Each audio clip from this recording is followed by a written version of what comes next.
Bienvenue dans ce journal que nous commençons par les titres. Les habitants d'Amourj, Bassuknou et Mbeykit Lahwash réservent un accueil chaleureux au président de la République.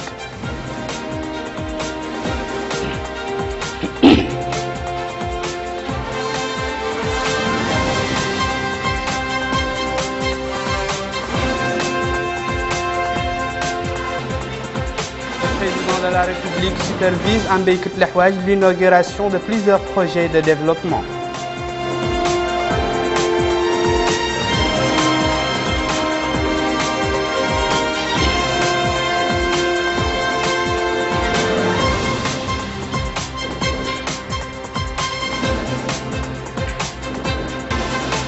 Poursuite des violences en Égypte entre les partisans du président Mohamed Morsi et les forces de l'ordre et l'ONU appelle à la retenue et au dialogue.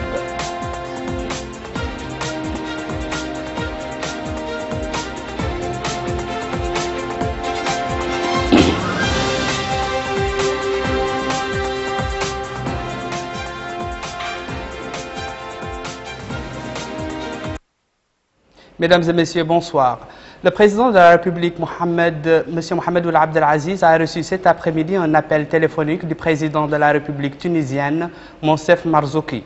Les entretiens ont porté sur les relations bilatérales entre les deux pays frères et les moyens de les raffermir davantage dans tous les domaines. Le président de la République, Mohamed Ould Abdel Aziz, est arrivé cet après-midi à Amourj, quatrième étape de la visite d'information et de prise de contact qu'il effectue actuellement dans la wilaya du Houdr Chaqi. À la passerelle de l'avion, le président de la République a été accueilli par le Hakem et le maire d'Amourj, ainsi que les élus et les notables de la Muqata'a. Après avoir salué les personnalités venues l'accueillir, le président de la République s'est dirigé vers les foules populaires venues lui témoigner de leur satisfaction pour les réalisations accomplies dans le pays ces dernières années et notamment au profit des zones qui étaient longtemps victimes de l'exclusion. Au cours de cette visite, le président de la République est accompagné par les membres du gouvernement et du Wali du Houdr Chaqi. Je vous propose de suivre ces images.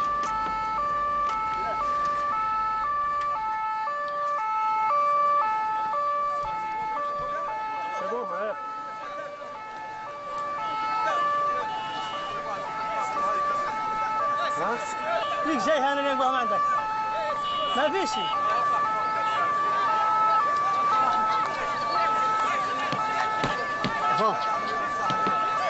افانس افانس يولو بس المختار قيم شوي بشار قيم سيدي المختار قيم ما تحكي بشار سيدي المختار بشار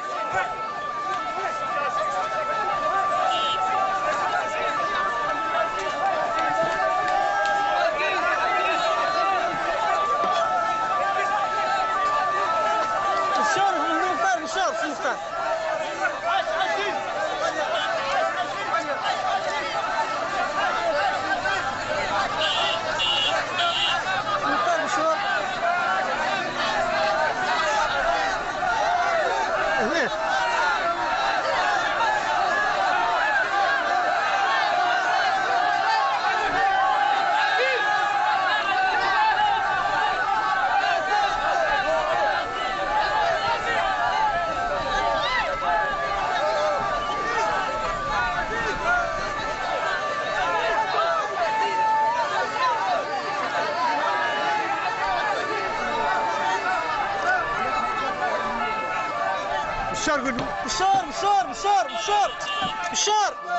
شي بشار بشار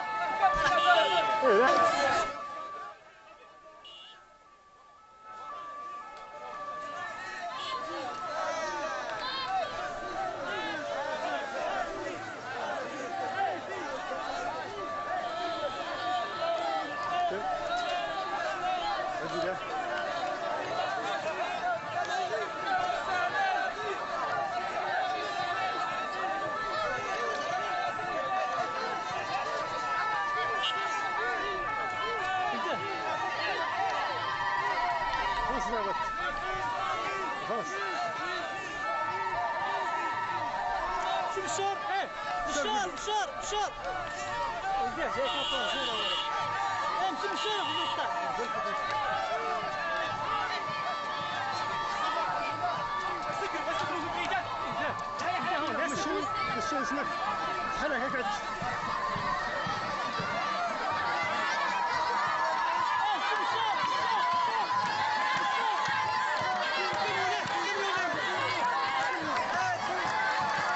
يمشي بالشام ولا يمشي بالشام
Le président de la République, Mohamed Ould Abdelaziz, est arrivé ce matin à Basseknou, troisième étape de la visite d'information et de prise de contact qu'il effectue actuellement dans la wilaya du Houd Sharqi.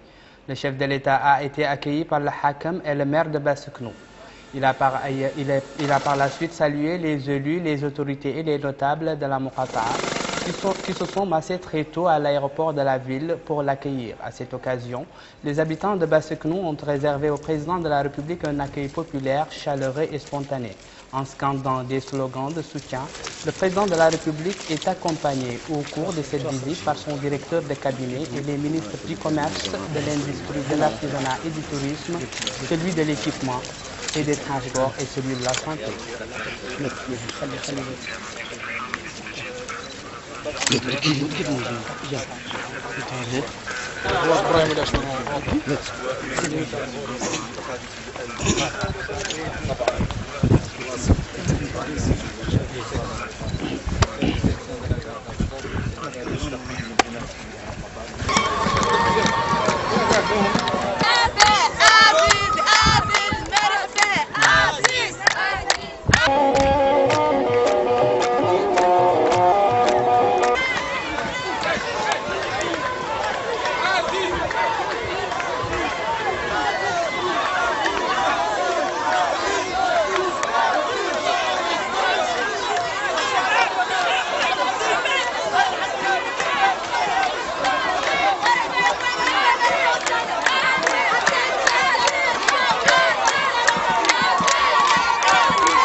Signalons que le président de la République, Mohamed Ould Abdelaziz, avait donné hier après-midi dans la Muqata'a d'Mbekit Lehwache le coup d'envoi pour le début de l'exploitation des infrastructures hydrauliques réalisées dans les chefs-lieux de cette Muqata'a. Retour sur cette inauguration avec Mohamed Lamine Bakar. Le réseau d'alimentation en eau potable de la ville d'Mbekit Lehwache, inauguré ici par le président de la République, Mohamed Ould Abdelaziz, comprend 2 forages équipés d'une capacité de 35 mètres cubes heure, d'un réseau de distribution long de 75 km, 1000 branchements sociaux, 10 bornes fontaines publiques, un réservoir d'une capacité de 200 mètres cubes ainsi que 2 abreuvoirs. Dans un mot prononcé pour la circonstance, le ministre de l'Hydraulique et de l'Assainissement, Mohamed Lamine Labbé, a passé d'abord en revue les réalisations accomplies et ceux en cours, citant à titre d'exemple le projet d'Har, Aftout Sharqi, ceux de Mokhtar Ajar, de Kifa, de Sidi Babi et des villes du Nord, en plus de la réalisation de projets au niveau des villes de Nouadhibou et de Nouakchott. Des projets, a dit le ministre, qui vont contribuer dans l'atteinte des OMD dans le domaine de l'eau potable aux horizons 2015. Le réseau d'alimentation en eau potable d'Mbeket Lahouach a été réalisé par l'Agence nationale d'accès universel aux services pour le compte du ministère de l'Hydraulique et de l'Assainissement. Son directeur général, Sidi Oul Mayouf, a lui révélé que le coût du projet d'un montant de 216 millions d'ouguiya provient de l'État et du FADES. Il traduit, a-t-il dit, l'engagement du président de la République de fournir aux populations les services de base indispensables à l'amélioration de leurs conditions de vie. Toujours à Mbeket Lahouach, le président de la République, Mohamed Abdel Aziz, avait également donné hier le coup d'envoi du lancement du système national de gestion et de contrôle du spectre des fréquences dans la Muqata'a exécuté par l'autorité de régulation sous la supervision du ministère chargé de l'emploi.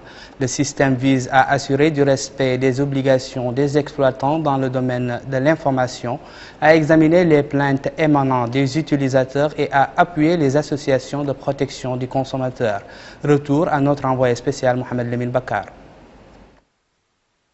En Mbeket Lahouach, le président de la République a aussi donné le lancement du système national de gestion et de contrôle du spectre des fréquences. Ce système exécuté par l'autorité de régulation vise à s'assurer du respect des obligations des exploitants dans le domaine de l'information, à examiner les plaintes émanant des utilisateurs et à appuyer les associations de protection du consommateur. Le président de la République a suivi des explications sur les fonctions de ce système qui dispose d'une technologie de pointe. Ce projet est constitué de trois parties. Les stations fixes, 6 stations fixes à Nouakchott, Nouadhibou, Zouerat, Bogué, Sidi Babi et le site de Mbeket Lahouach. Des stations mobiles pour faire le contrôle dans les places où il n'y a pas de couverture de stations fixes, et le site central au niveau du siège de l'autorité. On a commencé les travaux juste après la pose de la première pierre à Bogué. Les travaux ont commencé par la construction génie civil, la construction des pylônes et l'acquisition des équipements de contrôle qui sont la dernière génération de matériel de contrôle de gestion et du spectre. Et il y a une partie qui est très importante, qui est la partie de la formation de nos ingénieurs, qui ont été formés sur l'utilisation et la maintenance des équipements. Le président de l'autorité de régulation, Nani Ould Chrouqa, a saisi l'occasion de cette cérémonie de lancement du système pour souligner les efforts déployés dans le domaine du renforcement de la bonne gouvernance, avant de parler du rôle joué par son institution dans le contrôle des exploitants dans le domaine de l'information des consommateurs en ce qui concerne la publication de la tarification sur les sites internet et son actualisation.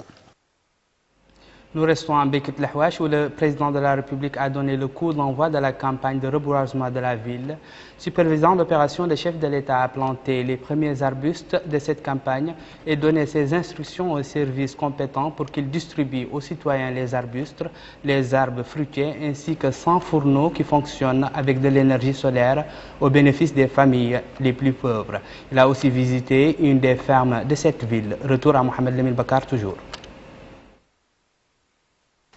Sur le plan de l'environnement et du développement durable, le président de la République a donné le coup d'envoi de la campagne de reboisement de la ville d'Mbeket Lahouach en procédant à la plantation de quelques arbustes. Au total, 100 000 arbustes fruitiers seront plantés dans la ville dans le but de restaurer le milieu naturel et lutter contre l'ensablement. Cette action est pilotée par le ministère de l'Environnement et du Développement durable qui a aussi fourni 100 fourneaux qui fonctionnent à l'énergie solaire au bénéfice des familles les plus démunies. Nous avons procédé au lancement d'une grande campagne de reboisement au niveau du site qui a été retenu pour fixer les dunes de sable, c'est-à-dire une ceinture verte à réaliser au niveau du périmètre maraîcher et surtout aussi pour protéger les infrastructures socio-économiques de la ville de Beker El Ahwash. Donc cette opération a été lancée aujourd'hui par son Excellence Monsieur le Président de la République et on a laissé sur place des équipes qui vont travailler avec des populations pour que ce périmètre puisse être reboisé en totalité. Et on compte faire une pépinière sur place pour disponibiliser les plants et pour impliquer les populations. Et dans ce sens, il y a une autre opération qui a été lancée également qui a une importance capitale qui consiste à distribuer des fours solaires aux populations locales de Beker El Ahwash pour essayer de les encourager à être impliqués dans la campagne de reboisement, pour les motiver foyer par foyer, mais surtout pour diminuer la pression sur les ressources naturelles.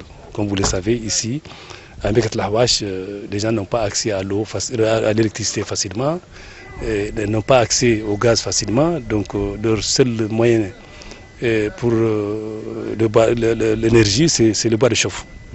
Le président de la République a enfin visité la ceinture verte de protection de la ville contre l'avancée des dunes de sable ainsi qu'un périmètre de 100 hectares aménagé par le ministère du Développement rural et exploité dans le domaine de la culture du palmier dattier, de la gomme arabique, du maraîchage et pour la fixation mécanique des dunes de sable. L'expérience Liqa Chab dans sa 4e édition à Nema a été une réussite selon les populations. Ces dernières ont exprimé leur satisfaction et leur joie par rapport à cette initiative. Les habitants de Zouérat n'étaient pas en reste car ils ont suivi en direct le Liqa Chab à travers la télévision de Mauritanie. Ils ont dans leur ensemble loué les réalisations accomplies par le président de la République. Plus de précision avec Moussa Ndiaye. Liqa al-Sha'ab à Zouérat a été suivi par les différents acteurs de la wilaya à travers des écrans géants dans différents lieux publics et en direct sur les antennes de la télévision de Mauritanie. Ici à Zouérat, cette rencontre a été organisée par le Parti de l'Union pour la République, IPR. Dans leurs interventions, les différents acteurs ont dit: nous ressortissons de la wilaya de Tirizamour, notamment la Muqata'a de Zouérat. Nous sommes satisfaits de ces contacts directs avec le président de la République, en vue de trouver des solutions à nos problèmes. Cette femme précise que ce qui attire notre attention, c'est le dossier du terrorisme, aussi l'augmentation des salaires et autres aspects liés à l'économie du pays et au secteur de la santé. Cette initiative, dit cet homme, n'a jamais existé en Mauritanie. Le président de la République se met face à son peuple pour lui faire le bilan général de la situation du pays à travers des projets de développement. Liqa al-Sha'ab, qui est une rencontre annuelle, a commencé à faire ses fruits, où cette rencontre se déroule dans la transparence. Nous, dit cet homme, cet effort est à encourager pour développer nos infrastructures de base dans tous les domaines. Cette 4e édition de Liqa al-Sha'ab suivie à Zouérat dans la wilaya de Tirizamour s'inscrit dans le cadre des activités du Parti de l'Union pour la République, IPR, qui vient d'initier un certain nombre de campagnes de sensibilisation sur l'ensemble du territoire national. La Fédération 3 du Parti de l'Union pour la République, UPR, a tenu hier soir dans la Muqata'a de Toujounine une réunion de sensibilisation en présence de plusieurs acteurs politiques et adhérents de cette formation. Cette rencontre a pour objectif de sensibiliser et de mobiliser les citoyens sur la nécessité de retirer leur carte d'identité et de se diriger vers les centres du recensement administratif à vocation électorale, RAVEL, pour se faire inscrire sur les listes électorales afin de préparer comme il se doit les prochaines échéances électorales. Les intervenants ont à cette occasion mis l'accent sur l'importance des prochaines échéances électorales, exigeant la participation de tous les acteurs politiques. Actualité internationale dans ce journal nous conduit en Égypte. Égypte, où des violences entre partisans du président islamiste déchu Mohamed Morsi, mobilisés par milliers, et les forces de l'ordre ont fait au moins 70 morts aujourd'hui en Égypte, avec des quartiers entiers transformés en champs de bataille. Le pouvoir mis en place par l'armée après la destitution de Morsi affirme désormais se battre contre un complot terroriste malveillant des frères musulmans, la confrérie du président déchu. Il a autorisé ces hommes à ouvrir le feu sur les manifestants. Face à cette escalade qui fait craindre que le pays sous état d'urgence et où un couvre-feu nocturne est imposé ne bascule dans le chaos, les Européens envisagent de prendre des mesures, Berlin allant jusqu'à vouloir réexaminer ses relations avec le Caire. L'ONU a appelé les parties concernées par ces violences à la retenue et à l'arrêt total des hostilités. Palestine à présent, où le secrétaire général de l'ONU a invité les deux parties à éviter toute action qui pourrait gêner les fragiles négociations de paix qui reprennent après un gel de 3 ans. Depuis Amman, où il était plus tôt dans la journée, Ban Ki-moon a également appelé Israéliens et Palestiniens à la patience. Les négociateurs israéliens et palestiniens se sont réunis mercredi soir à Jérusalem et ont convenu de se retrouver dans les prochains jours pour poursuivre leurs discussions, selon les médias israéliens. Ban Ki-moon, qui doit rencontrer vendredi le président et le premier ministre israélien Shimon Peres et Benjamin Netanyahu, a déclaré jeudi à Ramallah qu'il était enchanté de visiter la Palestine. C'est la fin de ce journal, mais avant de nous quitter, le rappel des titres. Les habitants d'Amourj, Basseknou et Mbeykit Lahouach réservent un accueil chaleureux au président de la République.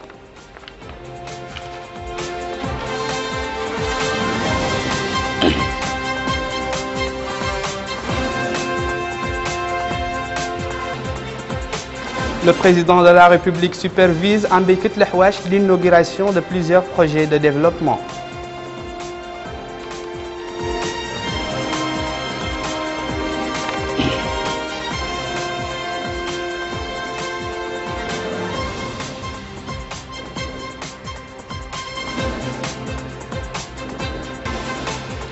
Poursuite des violences en Égypte entre les partisans du président Mohamed Morsi et les forces de l'ordre, et l'ONU appelle à la retenue et au dialogue.